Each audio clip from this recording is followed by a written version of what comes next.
This is NBK, nothing but Knicks. When send past the assist, you know that it's #1 show that breaks down the game. If you can't play defense, stay out my way. Dribble the ball, come down the lane. 5 seconds on the shot clock, who gon' win us the game? You wanna hear Nick updates and trade rumors? Post-game reviews, this the place you tune in. So tell a friend just to keep the ball moving. Like the page if you feeling the movement. Every game we coming to win. Give us a sub like a player that came off the bench. This is NBK, nothing but Knicks.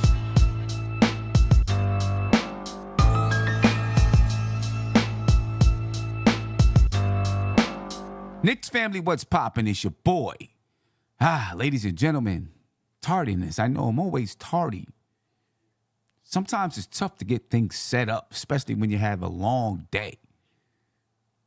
But the New York Knicks finally, ladies and gentlemen, got a summer league win tonight over the winless Orlando Magic. I don't care. They got the win. I'm happy with the win. And, of course, they had to do it just like the cardiac Knicks do it. In dramatic fashion, ladies and gentlemen. Dramatic fashion. The game flip-flop back and forth. The Knicks take the lead. The Orlando Magic take the lead. Down the stretch of the game, the Orlando Magic was up 11.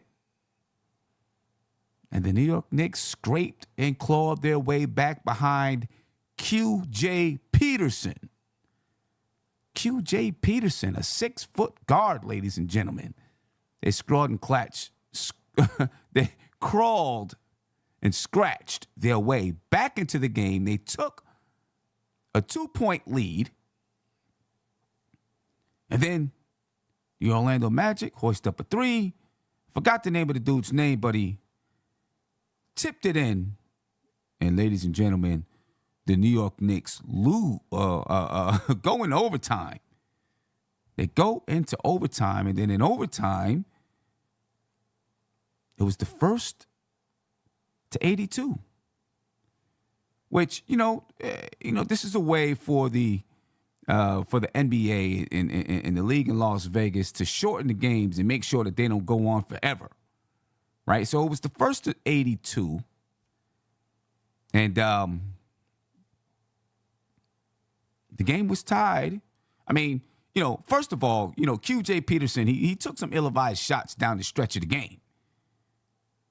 You know what I mean? The Knicks were up. I mean, it was 80-77, I think it was, something like that. The Knicks only needed 2 points. And Q.J. Peterson hoists up a 3. Didn't really need to. They miss it. Orlando comes down. They hit a 3. The score is tied at 80. Just a few seconds left in the game, 16 seconds or something like that. On the inbounds, well, I think I got that one mixed up. I don't remember how it went. Anyway, the Knicks get I don't remember how it went. I got to go back and check it out. All I know is that Martin ends up with the ball, with the shot clock running down, penetrates to the basket, hoists up a floater. It goes in, and the Knicks win because they scored 82 points first. Scored 82 points first. I got my timeline a little bit mixed up with that whole inbounds thing. I forgot where exactly that took place. You know what I mean? All I know is all for the inbounds. Oh, as a matter of fact, that was earlier. That inbound was earlier. I think the Knicks took the lead on that inbounds play. So I'm way backwards. Right? The Knicks took the lead on that inbounds play at first. They thought it was going to be a 5-second call. There was an inadvertent whistle. And then Charlie Brown inbounds the ball. So I think Foster's his last name. He hands the ball back off to Charlie Brown. Charlie Brown penetrates to the basket. Foster rolls. He kicks the ball to Foster. Foster lays it in. I think that's when the Knicks took the lead. Something like that. But what ensued later on was definitely in dramatic fashion, and that may have been in a regulation when that happened. The Knicks took the lead in regulation, and then Orlando tied it up, and then it goes into overtime, and boom. Jaylen Martins hits the game winner as the Knicks win the first to 82. Ladies and gentlemen. QJ Peterson. It's a 6-foot guard, 180 pounds, 28 years old. I don't see him really having a future with the Knicks, or probably a future in the league, to be honest with you. He'll most likely play most of his time overseas. You know what I mean? Yeah, he'll be playing overseas for most of his career. But he had 16 points, 9 rebounds, 5 assists tonight, and 1 steal. He definitely injected some energy into the game. Didn't shoot the ball very well. 31.6% from the field, 22.2% from 3, 100% from the free throw line. But he did inject some energy into the game. And you're right, I'm looking in the chat. Kerry Cox said lots of sloppy play. It was definitely some sloppy play. 21 turnovers by the Magic, 15 turnovers by the Knicks. The Knicks overall didn't shoot the ball well, 38.6% from the field. The Magic shot at 39.7% from the field, 25% from 3 for the Knicks, 35.7% from 3 for the Orlando Magic. So neither team really did shoot the ball well, and it wasn't like it was a greatly played game. It was sloppy, but it was definitely well contested. The Knicks continue some habits from the regular season. Or maybe Summer League boils over in the regular season. I don't know. But they shot 42.9% from the free throw line and 25% from 3. Sounds like the Knicks that we know and love, ladies and gentlemen. With that kind of shooting.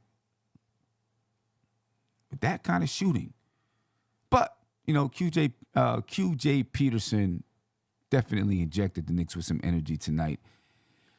He's not a guy that I'm not highly impressed with him. You know my stance. He's 28 years old. He's not going to find a spot on a team with the New York Knicks, and I doubt he'll find a spot in the league, but he's working towards it, and he's trying. He's trying. And this is what happens with these pro players. Most of the pro players in the world end up going from team to team and playing. You make $20,000 playing for this team, $10,000 going to Puerto Rico, $30,000 going to wherever. You know what I mean? You're hoping to get a big contract somewhere. Because most of the leagues in the world, those small little leagues that play for, 5 months, 4 months, things like that. Then they go up, you get bigger leagues in, the big league in China and so on and so forth. And then you start making more money. And then, of course, the NBA is the creme de la creme, and everyone's trying to get to the NBA. At least here in the States, they are. But that's the life of a pro ball player. Most of them, 95% of them aren't going to make the NBA, but they're going to make a living playing basketball at different places, throughout their careers. And QJ Peterson is most likely going to be one of those guys. You know what I mean? Most likely going to be one of those guys. Now, this other guy, Charlie Brown Jr., I don't know, man. The more that he plays, the more he's getting comfortable out there on the floor. I'm impressed with what he's been able to do with this Knicks team. He's older, I know. He's older. But he's been the best Knick by far during this summer league season. 19 points tonight, 6 rebounds, 2 assists, 4 blocks. Shot 53.3% from the field. He shot 42.9% from 3. He was 0 for 1 from the free throw line. But he's been their best player. And when it came down the stretch, and the Knicks needed a shot, he had the ball in his hands. Right? He had the ball in his hands. Now, Jaylen Martins ended up having the ball to win it for the Knicks. But things were ran through Charlie Brown because he's the best scorer. You know what I mean? He's the best scorer. And he may find his way if he continues to play. He's playing solid basketball.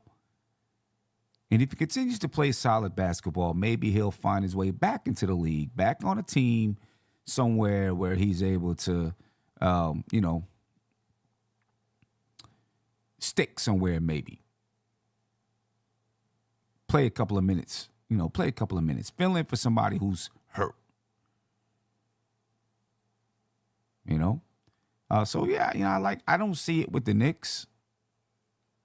I think the Knicks are going to be looking for more, something different for that power forward spot, not a 6'6" guy, because you already got guys that are, 6'4", 6'5", that may be filling in at that power forward spot for the Knicks. I think they want somebody else. If they're going to bring someone in, it's going to be somebody who's got a little bit more height and size. That's why Isaiah Roby is, people are looking towards Isaiah Roby. He really only had one good game during the summer so far. Now, the Knicks have one more game left. I got a little bit excited after the last game. I said, okay, Isaiah Roby did a little something. But then tonight, he only played 22 minutes. You know what I mean? So maybe the Knicks felt like they seen enough and didn't want to play him that many minutes. But, he didn't play like that in the league last year. So I think he should be out there on the floor. He should have been out there on the floor more. Should have been out there more if he deserved to be out there on the floor. So I don't know. I'm really, really up in the air about Isaiah Roby and whether or not the Knicks are going to look to him or if they're going to try to find somebody else out there on the market, to see if something drops down from the Damian Lillard trade or James Harden trade or whatever it is. Maybe someone becomes available then because I'm just not sure Roby is the guy. And I don't know if I'm exactly looking for a guy that's going to, I'm not looking for a guy that's going to have the future that we thought Obi Toppin would have. I don't think that's what we're looking for, right? I think it's more a guy that can fill in behind Julius Randle because these guys aren't going to be getting playing time anyways as long as Julius Randle is hit. Now, when you figure Julius Randle starts to fade out and people, the front office feels like they want to move Julius Randle, then they might start looking towards a young guy that can replace him. Right now, I don't think they're looking that way. So it's more about a guy that can come in, give you that power forward play, maybe be a little, maybe you want a guy that can change the pace a little bit. That's what Obi did well. That was one of the reasons why I did like Obi coming off the bench behind Julius Randle because he changed the pace. His style of play was different. Got up and down the floor. You know what I mean? But I understand Obi wants to try to prove that he can get his in the league, and the Knicks got this done before it went too sour, right? Because from all the stuff coming out, it sounded like it was going a little bit sour with Obi Toppin and the coaching staff and so on and so forth. So I don't know if he's the guy. Isaiah Roby, man, shot 37% from the field today. He was 0 for 4 from the three-point line, 5 rebounds. He had 6 points. I don't know. I don't know. I expect in the summer league that he can double that up. Give me 15 points a game and 8 rebounds. I'm not expecting that in the regular season, but I'm hoping that he could give you that in the summer league. I guess we'll see. And the Knicks will make a determination on that guy there, Isaiah Roby. Charlie Brown, I don't think he's going to be the guy. Some people said to me he's 6'8". I know listed on the Knicks, the lineup, when the Knicks listed their lineup of players, they list him as 6'6".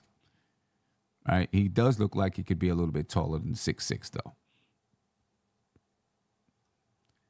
But he's definitely been, Charlie Brown's been the standout for the Knicks so far in this summer league.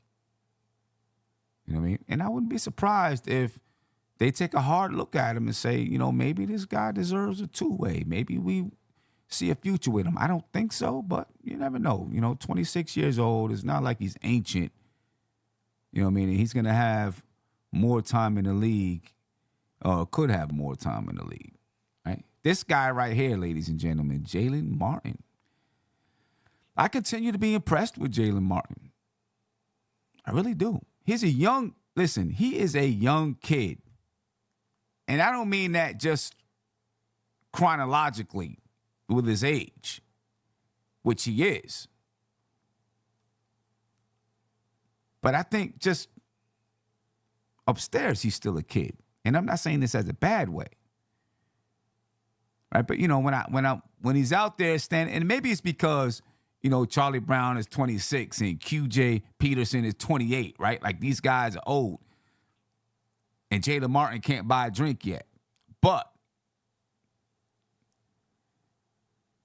I look at the way he stands, the way, he holds, the way he holds his jersey, like kid things, you know what I mean? And and I'm not saying it as a bad way. I'm saying it as a very good way, because this young man is going to grow up. He's going to mature.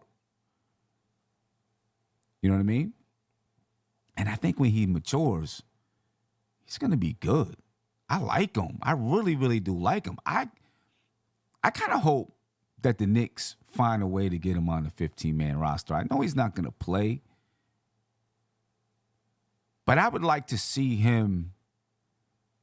get to practice with the 15-man roster, on a nightly or weekly basis. You know what I mean? Travel with the team. Go through walkthroughs with the team. I know they don't practice much during the season, but go through walkthroughs with the team. Get the breaking down of the footage that the team goes through. And also play in Westchester, right? So he can kind of get both. Swing back and forth between both worlds. I guess if he's on a two-way contract, he can do that, right? He can do that. But I'd like to see him spend time. So maybe he doesn't need to be on the 15-man roster because he is a two-way player, so they can bring him up at any time. So I guess he doesn't need to be on the 15-man roster because he can still get that time with the regular team as well as with the Westchester Knicks. But I like him. I like what he brings. I like his patience. He doesn't just force up any shot. He's finally efficient from the field today. You know what I mean? He plays decent defense. This is a kid that could still grow. He's 6'6" now. He could still grow. 216 pounds. I like what he does. He looks like he has, a bevy of shots, shot making ability, different ways to get the ball to the rim. He stretches out when he goes to the rim.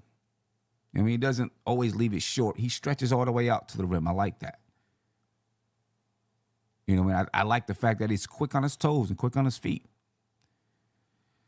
I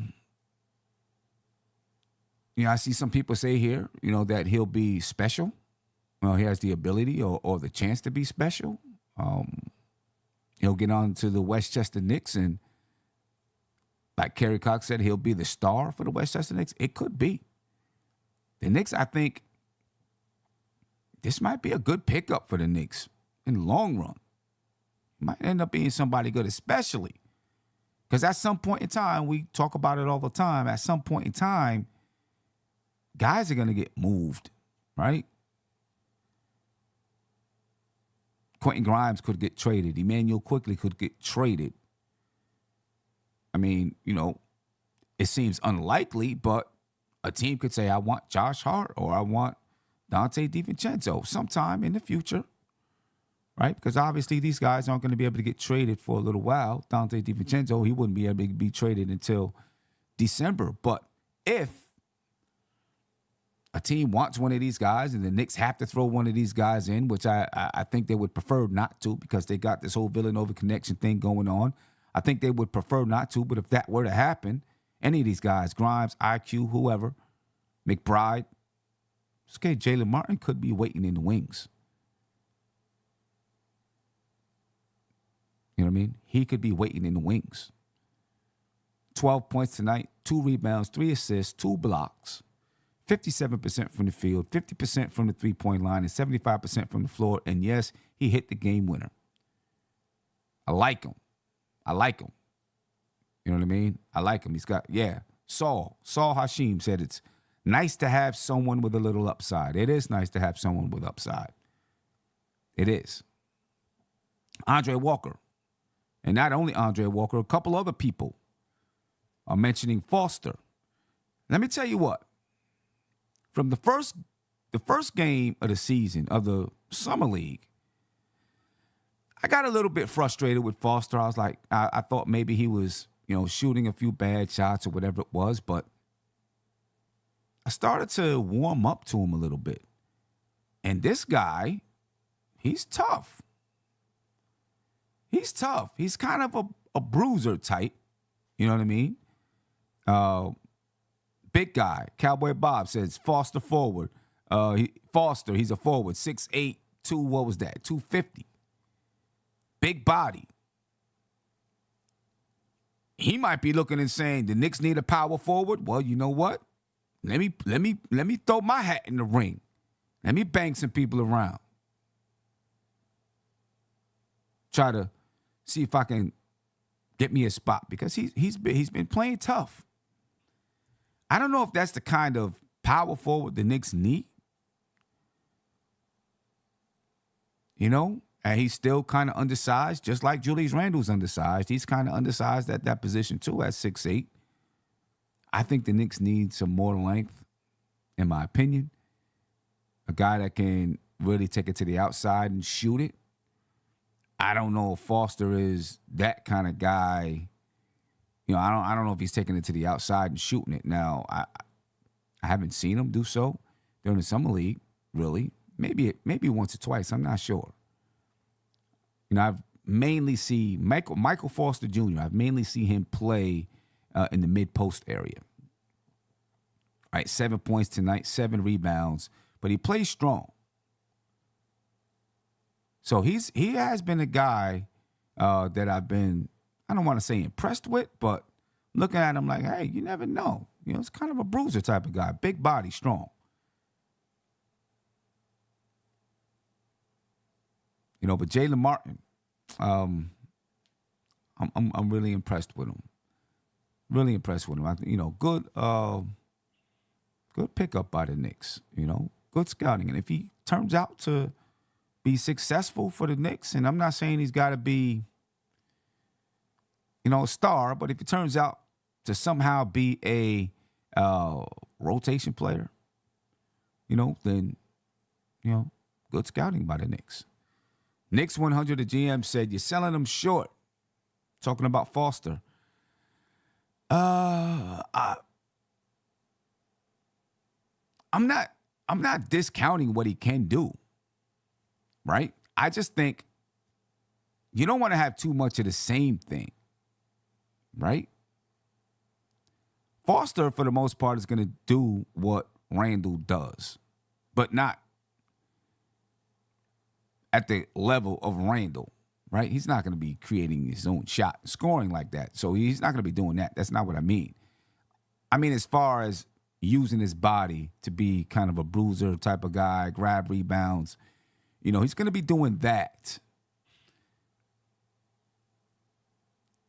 I feel like we need someone who can spread the floor more. That's what I'm saying. Someone who can shoot it from three. We need more three-point shooters. You know what I mean? We need more three-point shooters. So I that's just kind of where I am with it. Right? More three-point shooters. Even from that power forward spot, because that's one thing that I think we're missing with Obi being gone. He was capable of knocking down the three, which, I don't want to keep going back to the Obi thing, but I felt like Obi could have played a little bit with Julius Randle and those kind of things when he was out there on the floor with someone like Jericho Sims or even Isaiah Hartenstein. Obi's ability to spread the floor, cut off the ball, help those guys out. In theory, it really could have worked with Isaiah Hartenstein because Hartenstein can pass. But if you got two guys, if you're out there with Jericho Sims and Foster, you ain't getting no shooting from your center or your power forward spot. So that's why I just don't think it's the right fit for this team. I think we need someone who could spread the floor a little bit more. That's all I'm saying. You know what I mean? Now, if you have him in your organization, if he's with the Westchester Knicks or whatever it is, then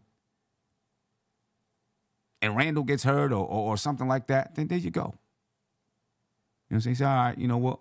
Maybe we can bring this guy up to give us a little bit of bump. Now I see B-Baller talking about number 27. I think, who is that? Marcus Garrett, number 27? Who are you talking about? I mean, I don't know what you want me to say about him. If that's who you're talking about. Marcus Garrett, what do you have today? 5 points, 40% from the field, 1 for 1 for the three-point line. He was in the game at the end for his defensive purposes, though. And I did realize that. I recognized it. Trevor Keels sat down, and I believe Marcus Garrett came into the game. You know what I mean? So, I'm not discounting him or nothing like that. All right? I'll have a slide for him the next show, just for B-Ball. Just for you, B-Ball. I'll have a slide on number 27. Which is, I don't know. I don't remember who 20. I don't know if 27 is Garrett or if 27 is Foster. But I have a slide on number 27 just for B-Ball. Just for you. All right? I'll make sure I have a slide for number 27. Oh, you meant Foster. Okay. I thought about having a slide for Foster. I really did. I thought about having a slide for Foster, but I was running out of time. I was already running late. If I would have made another slide, I would have been another 15 minutes. We would have been starting right now. So I was like, no, let me just go ahead with these guys. We can talk about them.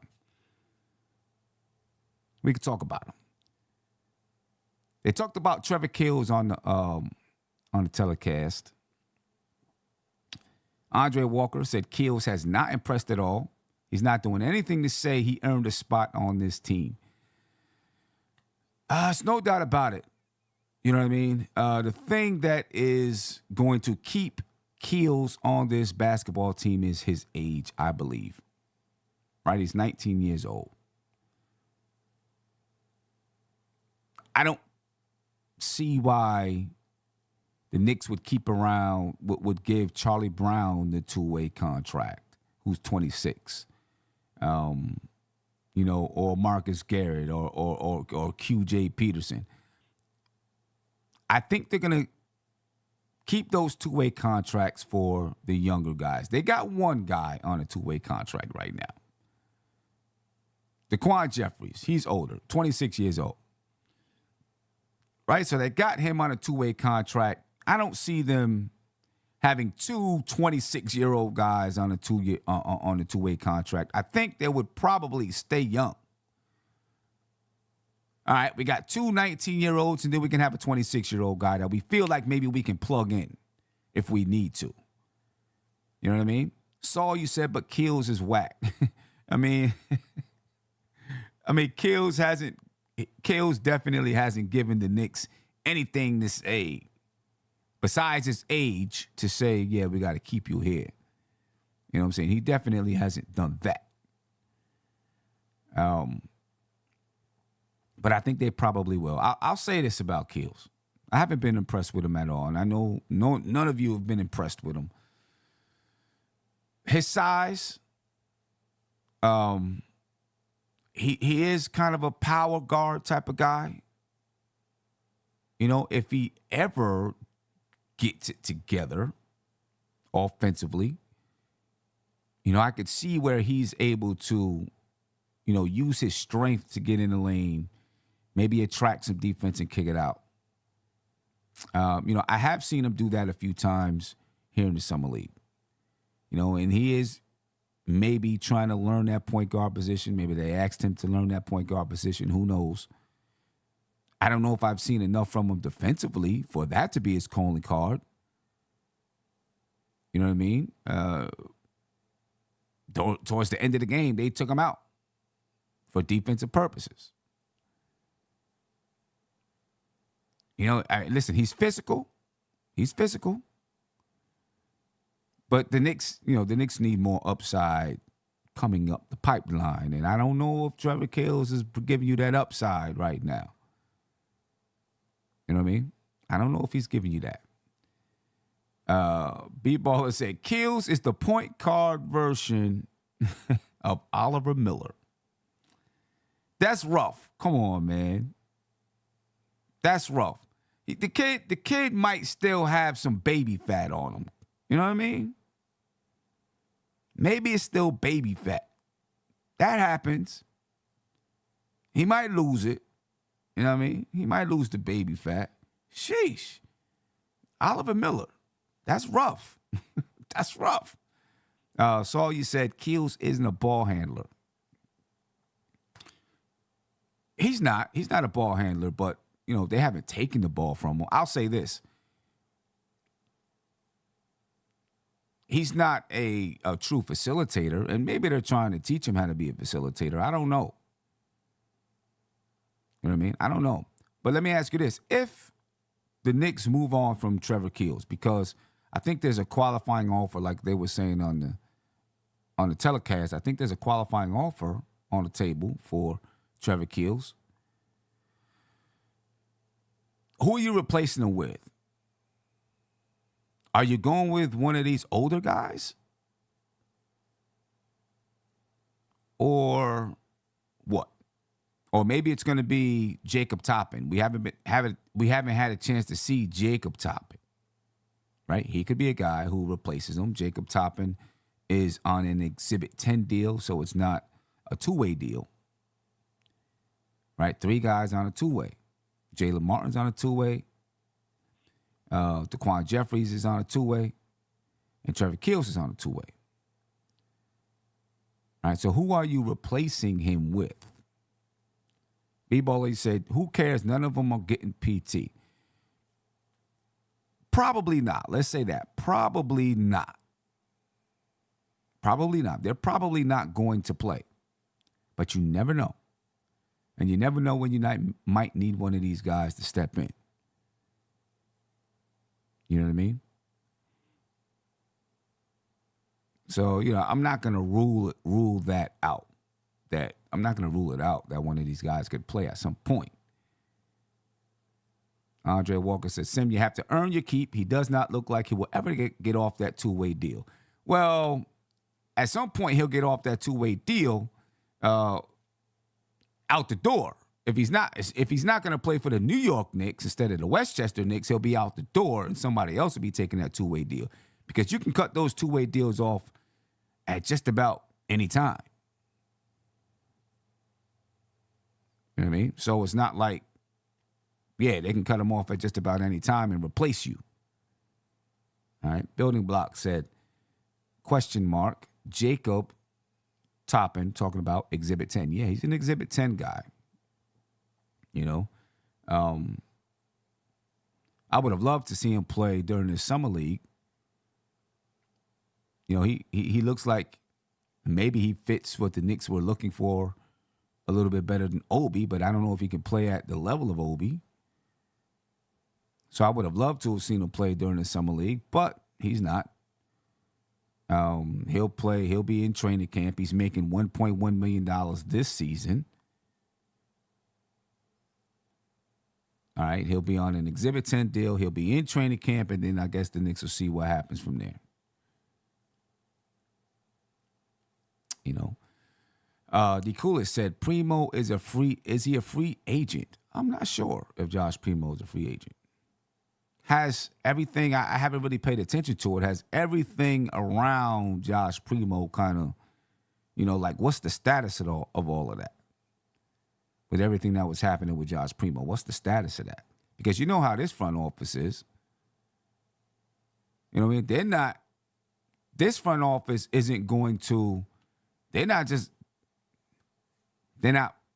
playing, right? This front office is looking for, I don't want to say that Josh Primo is a bad kid. I'm not saying he's a bad kid or anything like that. But, they want guys to be squeaky clean almost. You know what I mean? They're not looking for any kind of anything happening. You know what I mean? B-baller, yes, Primo is a guard. And I agree with you. And you asking that question, you said, are we still talking about guards? I agree. I don't know if we need other guards. We have a lot of guards. Where are these guys going to play? I mean, Jalen Brunson, Quentin Grimes, Emmanuel Quickly, Dante DiVincenzo, Josh Hart, Miles McBride. All of these guys are 6'5" and under. We don't need any more of these guys for real.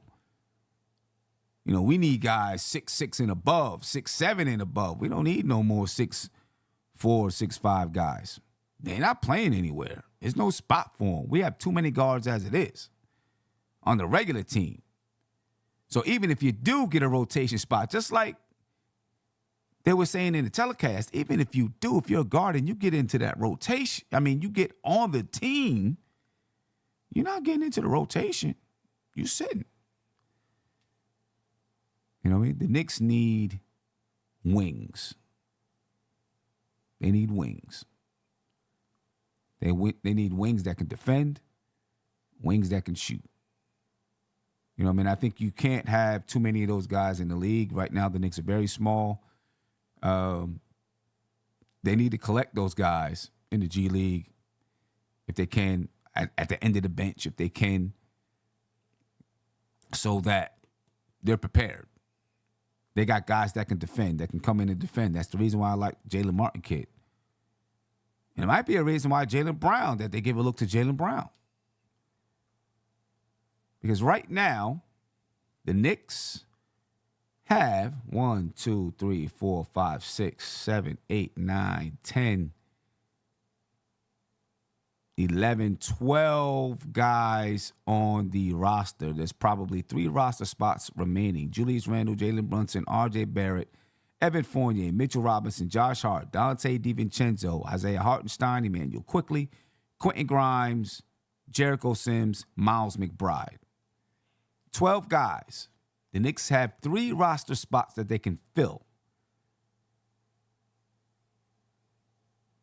3 roster spots that they can fill. Now, that's 12 guys. Then you have guys that are coming into camp. Isaiah Roby, Jacob Toppin, Jaylen Martin coming into camp. Right? That's 3 guys right there.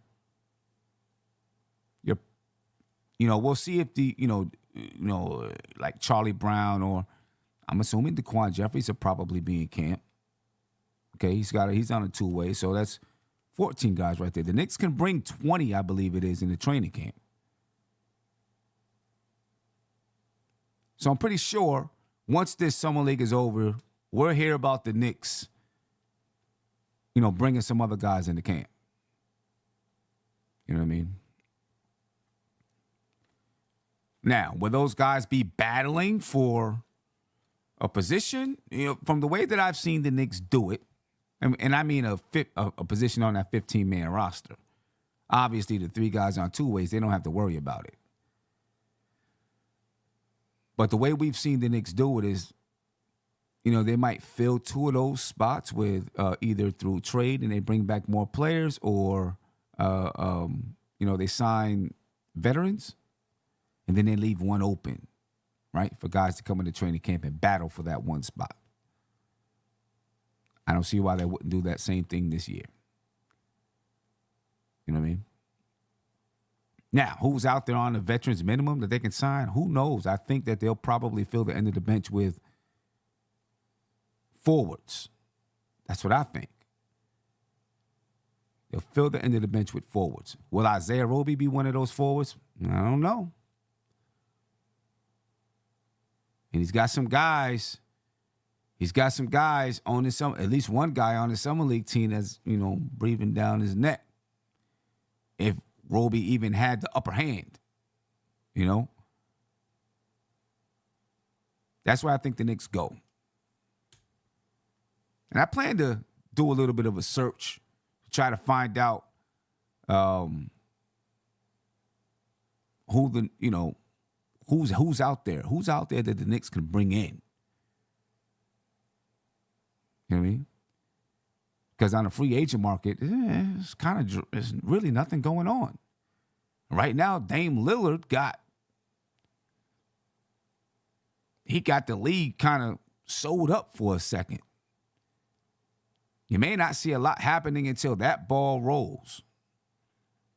The coolest said the Knicks had a private workout with Alize Johnson. That's a good guy to have a workout with. You know what I mean? And that's what this front office, I think they're good at, is finding value. You know what I mean? They're good at going to the Dollar Tree and figuring out something. Bringing back some value going to the Dollar Tree. They're good at doing that.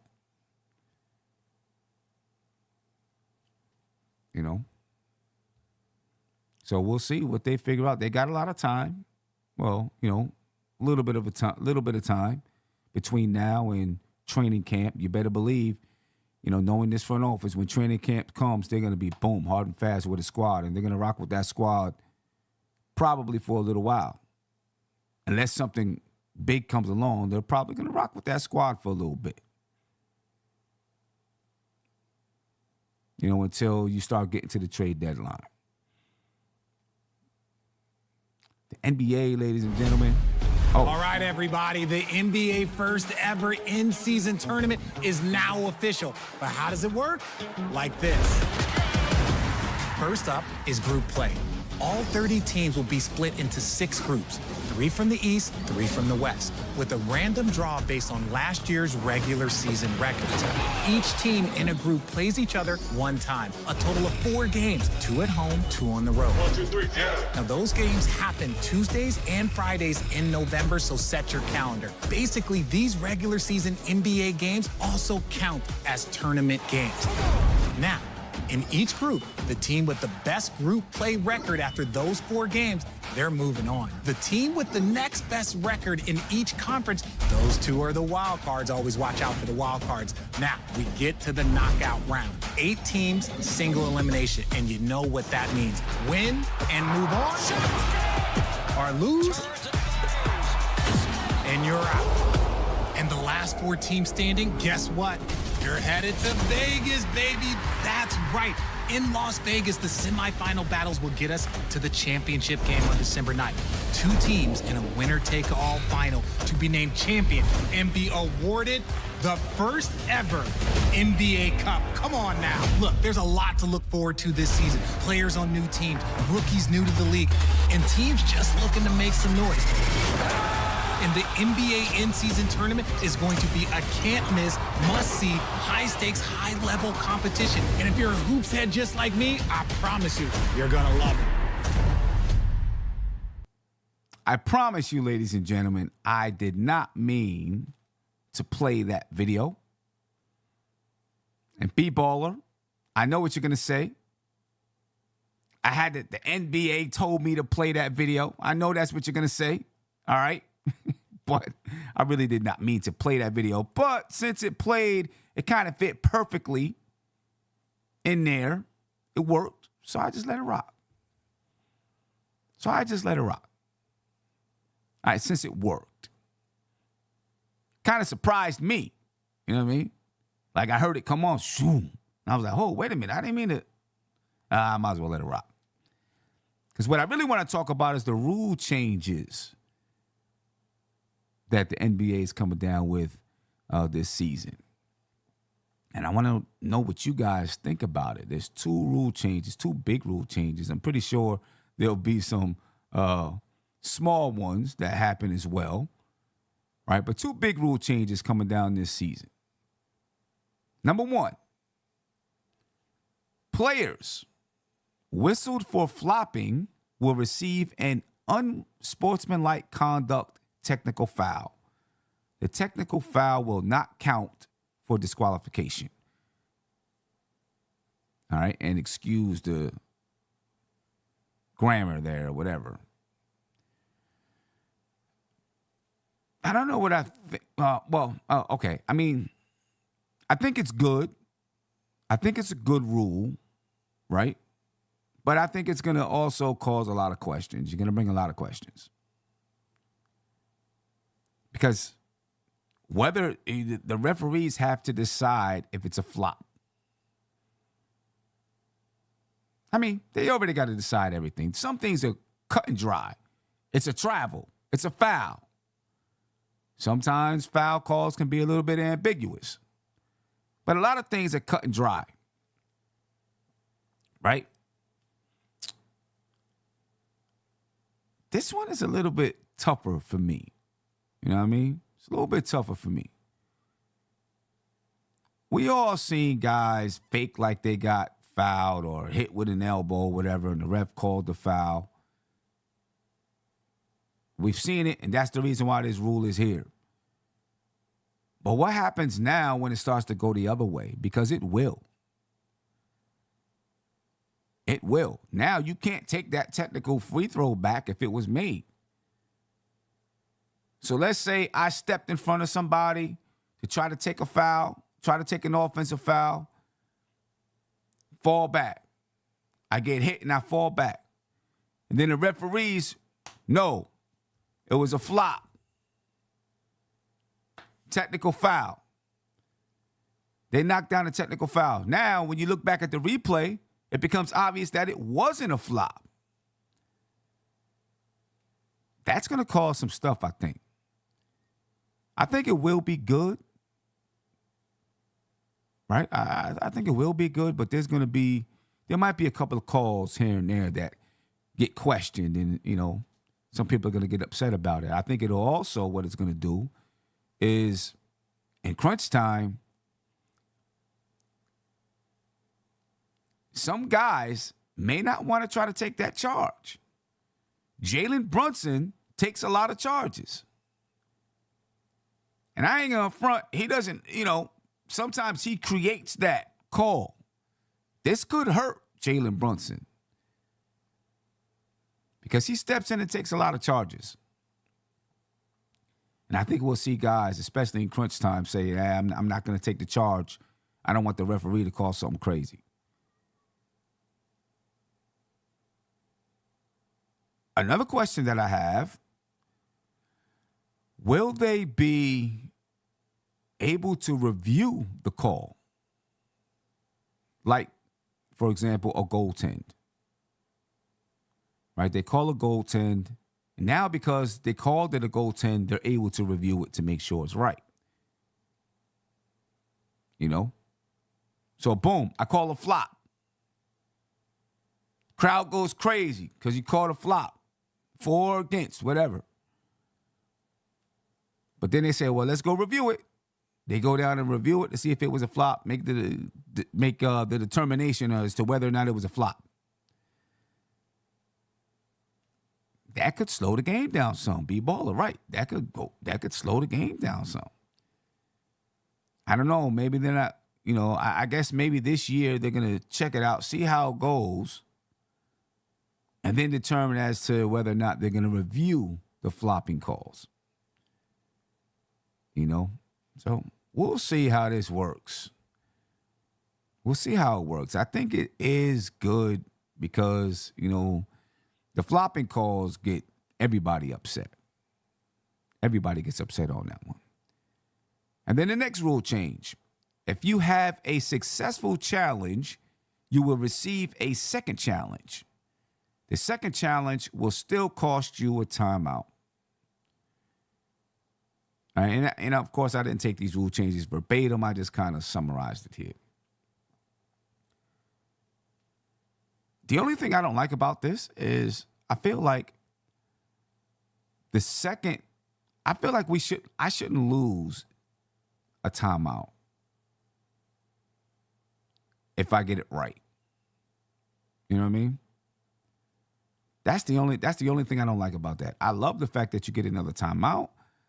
I just feel like if the referee made a call and I challenged it and I turned out to be right, why do I still get penalized for the timeout? I know that I get a chance to talk with my team, but so does the other team. So it's not like I'm the only one getting the benefit. You know what I mean? The other team gets a benefit, we get a benefit as well. But I feel like if I'm right that the referee made a mistake, why should I get penalized? You made the mistake, not me. So I don't know why I should get penalized. I think they should keep that timeout. But now you're out of challenges. See what I'm saying? You keep the timeout, but you're out of challenges. I think you'll see more people, more teams, more coaches use their early challenge now, right? They may use a challenge in the first half, not be afraid to use a challenge in the first half. You know, a lot of times you'll see a call and people are like, oh, well, I don't know if I'm going to challenge this because I need to save my challenge. So now you may see, you know, some more things happen in the first half. Now, maybe you still might have some coaches that save them, you know what I mean, till the second half.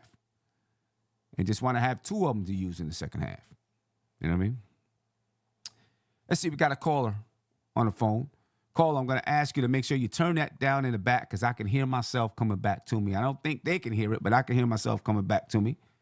So I'm going to ask you to turn it down in the back, and as soon as you do that, we'll get you on the call. All right? You are live. What's popping with you? I'm just calling reference to with the new dropping rule. Yeah. I think it's good for it's good for the game. The new flopping rule. Yes, I think it's very good for the game. Because I feel that they've been doing it for so many years. And it kind of deters from the game. It takes away from the game. From the true value of the game. And all this acting and all that, it takes away from the game. And I think this because they even tried to instill it before, right? But they never enforced it. Right, exactly. Right, they try to do something, but they never really enforced it. This right here, this definitely is a better. It's better than what they did last time, I guess. Yeah, it's gonna be better, and yeah. Yeah. Are you afraid of, some of the mistakes? Listen, it's going to go through its growing pains. Players are going to test it out just to see, especially early in the season. Right. But overall, I think you're right. It's going to be better for the game. It may slow the game down some, you know what I mean? But it's probably going to be better for the game. Yeah, I think so. I think it's about time. Yeah. Well, now what are they going to do about? How does this work for? I seen someone in the chat ask about, does this work for offensive fouls? Or like the offense fouling, or, does it work on both sides, not just taking a charge? Right. I'm assuming that it probably works on both sides. Yeah, I think so. Both sides. Yeah. Right. Works on both sides. Now, when 3-pointers kick out the leg, right, is this included in this? No, or because is that something totally different? That's a natural motion. If they kick out, sometimes it's not. Sometimes they kick because players now are training themselves to kick out that leg in hopes that it's going to, that the referees are going to see it as the defensive player encroaching, you know what I mean, and not giving a spot for the offensive player to land. I guess that's something different than flopping. Yeah, it's different than flopping. It's different than flopping. It's not the same as flopping. Yeah, that's something different. Yeah. That's like a different rule maybe that they need to instill. Yeah, something else that they got to look at. Yeah, no doubt about it. Yeah, but hey, my man, I appreciate your time, man. Thank you for calling in. All right, thank you. Thank you for taking my call. No doubt about it. Peace. Yeah, rule changes, ladies and gentlemen. Got rule changes coming to the NBA. You got a in-season tournament. This is not your daddy's NBA. It's a whole new NBA. It's not your daddy's NBA. You know what I mean? It's different. Teams are beginning to shoot more threes than they shoot twos. Centers shoot threes. Not your daddy's a different NBA. Not your daddy's NBA. Now we're going to have in-game, in-season tournament. You got the play-in game. I don't know. We'll see. We'll see. And all of it is done. All of it is done. Not all of it, a lot of it. Even these rule changes. Because of betting. Trust that, because of betting. So much money generated by betting. You know what I mean? That's I'm telling you right now, that's one of the biggest reasons that you have this in-game, in-season tournament. Because it generates more money. Why do you think it's played in Vegas? It generates more money. You know what I mean? Yeah, that's the way things are now. Anyway, ladies and gentlemen, I'm gonna get up out of here. I appreciate your time. Tomorrow night, make sure you check out the NBA report. I might jump on afterwards because I do want to take a look at what we're doing with the power forward position, and what players we may want to target.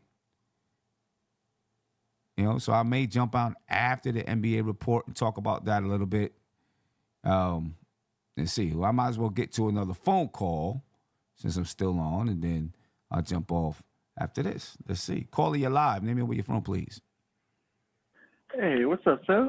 Chapman from the Bronx. Chapman, what's going on, man? How you feeling? Oh, good, man. Good. Just happy to see you. Happy to be on and always enjoy your shows, and gonna support, man. What's up? I feel good, man. I feel good. How you feeling? Good, man. You know what? As far as that in-game tournament, I need a compensation draft pick, man. Get me excited, man. Give me something more. I just I don't feel anything. I'm like, well, the players are gonna get paid a little bit more. That's nice. Yeah, they're gonna get paid a little bit. You're gonna get a cup. Oh, You're gonna get a cup. If it was the World Cup, it'd be different. But I don't know about this cup, man. You're gonna get a cup. I wonder, are you gonna get a banner? What? Ooh, ouch! Oh man. I mean, you're gonna fly. You're gonna fly the in-season tournament banner. Oof, I say this: rough, if the man. Knicks are in the tournament, I'm rooting for them. Oh yeah, definitely. You know what I mean? Maybe we just gotta experience it and go from there. But for me personally, give me a compensation pick. Something. They let the organization win something. A little extra cash in the salary cap. Something. Yeah. Give me something. Yeah, I don't know why they didn't.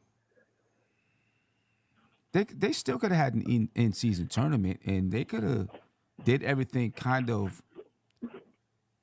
I'm sure they talked about it, but maybe they just wanted something else special. I don't know. Because it's early in the season. We're talking December 7th, 8th, or whatever it is. That's a month into the season. Right? Mm-hmm. I think this would have been a great way to finish off your All-Star break. Yeah, there you go. Because the All-Star game there is you go. terrible. Like the little dead spot, yeah. Yeah. I don't really care about the All-Star game like that. Yeah, the All-Star game is terrible, right? It's terrible. All right. Thank you. The slam dunk contest is whack. You know what I mean? The slam dunk contest is whack. So you could have had, the pool play, instead of starting in November, maybe the pool play started in December, right? And then throughout January, you got pool play the same way they got it set up now. And then that championship game or championship tournament part happens during All-Star weekend. You know what I mean? Yeah, I got a question, man. Yeah.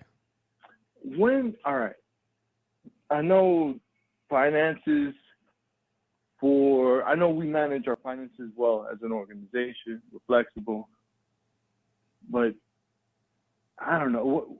It's coming to a point where, even our kids are starting a year away. Grimes, 2 years away, quickly 1 year away. Even our kids about to get paid. And the way it works, we need some cheap labor, man. We got to make something happen, man. It's just when are we gonna make the run? When are we gonna make the run? When are we gonna take the chance? You're saying? Yeah.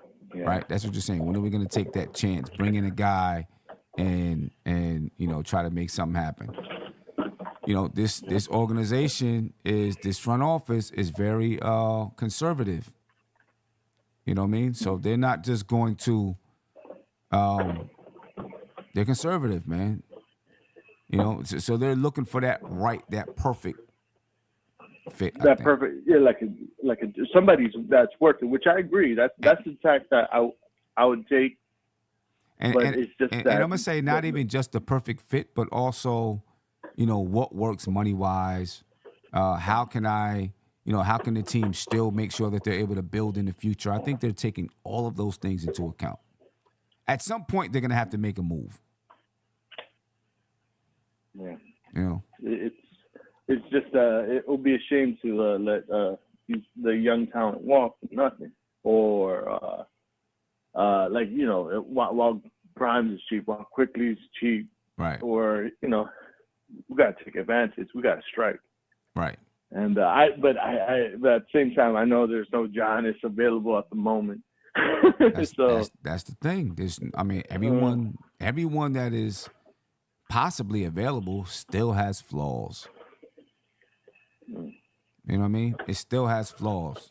There's not that many guys. There's no perfect players ever, but you're not trading for generational talent. So what the Knicks would be trying to do is stack the roster with talent so that they're deep with talent. You know what I mean? I think because right now, and then if you can stack the roster with, and you're deep with talent, and you still need to make a move, now you got so much talent that you can make a move and still have bench players and things like that. I think, this might be where they're looking at right now. Let's stack our roster with some very, very, very good players. We got possibly 2 all-star players on this basketball team. I think Jaylen Brunson is going to be a shoo-in for the all-star game. We'll see if Julius Randle makes it back to the all-star game. Brunson may be an all-NBA player. We'll see if Julius Randle makes it back to that level. If both of those guys play at an all-star and an all-NBA level, you're working with something. And then, we'll see what R.J. Barrett's able to do. You got Quickly was a 6th Man of the Year candidate. What's your bet say about RJ? 2 years from now, still with the team, or no? Nah, I don't think so. Unless 2 years from now, still with the team. Honestly, I don't think so. I think he, if if one of these players come, he might be the one that gets moved. Unless Julius Randle. Julius Randle's been on a year, off a year, right? The first year he came in, didn't have a great season. Second year, All NBA. Third year, thumbs down. Fourth year, All NBA. You know what I mean? Yeah. We'll see what happens this year. Hopefully he doesn't follow the pattern. You know what I mean? If he follows the pattern, then now you really got to look like, we can't keep going off and on.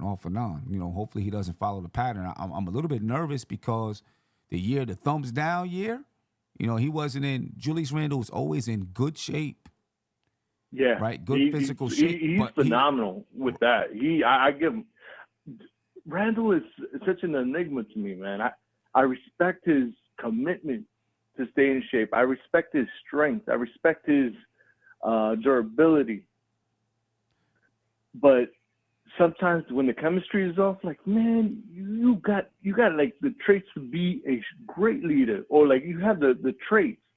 Yeah. But bro, when you push your teammates away or don't encourage your teammates, you're just killing them around. Yeah. But see that I don't want to really work. I don't really want to work with this dude like that. Right. And that hurts me to say. Yeah, you know, I want to be like 100% with Randall, but God. I feel you. And look, that thumbs down year, like I said, he's always in shape, but he didn't come back in the shape that he came in when he made All-NBA the year before, right? You know, he just wasn't in as good a shape. He came back this previous season in way better shape, and you see what kind of season he had. Now he's got an ankle injury. Yeah. When does he get back on his feet? I don't know. Does he come back in shape? You know, listen. He's going to be in. He's going to be in shape, right? His physique is going to be chiseled. We know that. He's going to be in a certain level of shape. But is he going to be in that great shape? Because every time he's in great shape, he performs at a high level. You know, so we'll see how that goes this year. Quick question. I know, as for me, hey man, I'll talk all night. But with if I'm saying it right, Ojira, the Toronto GM, Masai Ujiri. If I could get, Ojiri. If I could get a chance to get RJ, like I think he's more valuable to them than us, perhaps. Like I'll bring Canada's favorite son home. You know, make a little storyline, whatever. I don't know. Maybe am I just imagining things? Or I think it's a good fit. I think it's a good fit. That I agree with that. It's a good fit, but my only thing is, would Toronto want to take on the length of his contract? Not that it's a bad contract, but would they want to take on the length of the contract if they're restarting? Because next season, you know, if they let their contracts expire without bringing back any other players, they don't trade Pascal Siakam or whatever it is, they only owe like $31 million for next season. I'm not even sure if that reaches the league minimum, right? The league floor. You know what I'm saying? So would they want to bring back RJ on a 4-year contract and they're not sure, you know, I don't know if they would see him as that player, you know, but it would be a good fit because he's from Canada, so on and so on. You know, bring home the native son, blah, blah, blah. Exactly. I think it would be I think it's a fit there. You could pacify your fan base.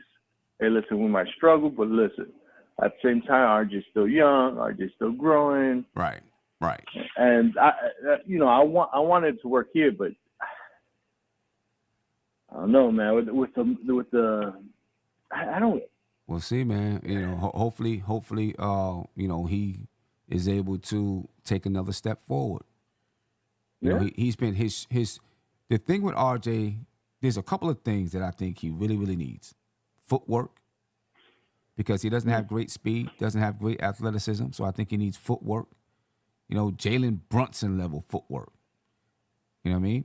I think he needs a mid-range shot. And then I think he needs to consistently knock down the three. These are all things that, some people believe that RJ is never going to be a consistent three-point shooter. That could be, you know what I mean? But I think he can work on the mid-range. He can work on that footwork. And if he could be a competent, he don't have to be 38, 39%. If he could be 35%, 36%, you know what I mean? He would, you'd see major improvements. You know, these are things that happen sometimes with players over the years. Their footwork gets better. Their knowledge of the game is obviously going to get better. And they figure out, where their skill sets fit in. So I'm rooting for RJ to Yeah, me too. I think RJ he to also get better. When I say he fits well in Toronto, I also think he has that New York state of mind that he fits here. He has that even keel Joe Torre type thing. Yeah. I respect RJ even for somebody so young to. And there's a lot of people that believe that we've seen the best of RJ already. I don't believe we've seen the best of RJ. I still think he has a ways to go. I believe in his work better. ethic. I believe in his work ethic. I think he's got more. Yeah, I think he's got more. I think he can still get better. You know what I mean? Yeah. I still think he can get better. Does he get better? Is he going to be an all-NBA guy? I'm going to say chances are no. Does he make some all-star teams? I'm going to say chances are he makes a few. Let's just hope that he makes them at the right time for the Knicks. Yes, I agree with that. You know what I mean? Where he's on it, Randall's on it, Brunson is on it. We got 3 or 4 guys on the All-Star team. Let's hope that all of these things come together at the same time. That's what we need. Anyway, Chapman, I appreciate it, man. Appreciate your time. A pleasure. No Always doubt about it. Thank you. Have a good one. All right, ladies and gentlemen, this time I'm out of here for real. I appreciate your time. I'm going to try to come on after the NBA report. I believe it's coming on at 8:30 tomorrow. Ron and John are going to be talking about things going on in the league. I'll be just getting home from basketball practice, check out what they're talking about, then I'm going to jump on after the NBA report and talk about this power forward position and anything else going on. I know there's a few things out there that I've seen that I want to talk about. You know what I mean? Just little things, little fun things. Anyway, I'm out. I appreciate your time, man. And yeah, be peaceful. Hit that like button on the way out. Subscribe if you're not subscribed. Peace. This is NBK, nothing but Knicks. When Sim passed the assist, you know that it's #1 show that breaks down the game. If you can't play defense, stay out my way. Dribble the ball, come down the lane. 5 seconds on the shot clock. Who gon' win us the game? You wanna hear Nick updates and trade rumors? Post-game reviews, this the place you tune in. So tell a friend just to keep the ball moving. Like the page if you feeling the movement. Every game we coming to win. Give us a sub like a player that came off the bench. This is NBK, nothing but Knicks.